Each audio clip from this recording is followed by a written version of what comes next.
Hi friends, இந்த வீடியோவில் நம்ம ஒரு நெக் டிசைன் தான் நம்ம பார்க்க போகிறோம். கேன்வாஸே இல்லாமல் எப்படி நம்ம ஒரு நெக் டிசைன் ஃபினிஷ் பண்ணலான்னு பார்க்கலாம்.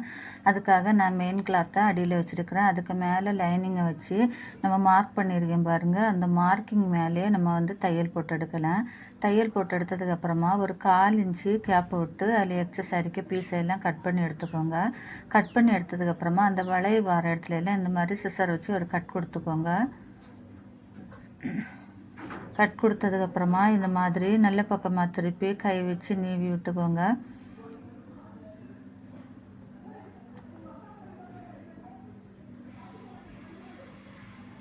பாருங்கள், இப்போ சூப்பராக நமக்கு நெக் டிசைன் ரெடி ஆகிட்டு. இப்போ நம்ம அதுக்கு மேலே அந்த எண்டுலேயே ஒரு தையல் போட்டுக்கலாம்.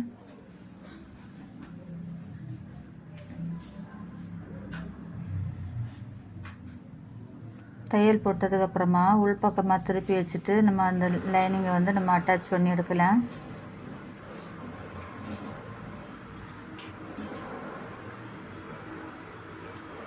லைனிங் அட்டாச் பண்ணதுக்கப்புறமா அதில் இருக்க எக்ஸஸ் அரிக்க பீஸை எல்லாம் கட் பண்ணி எடுத்துக்கோங்க. கட் பண்ணி எடுத்துகிட்டு பேக்கில் நம்ம ஃபோல்டிங்காக 1.5 இன்ச்சு விட்டுருக்கேன் பாருங்கள். அந்த 1.5 இன்ச்சை நம்ம அப்படியே ஃபோல்டு பண்ணி எடுக்கலாம்.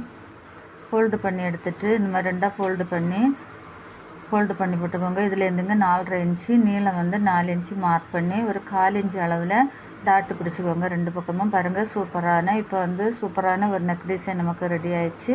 நீங்களும் இதே மாதிரி ட்ரை பண்ணி பாருங்கள். இந்த வீடியோ பிடிச்சா ஒரு லைக் பண்ணுங்கள்.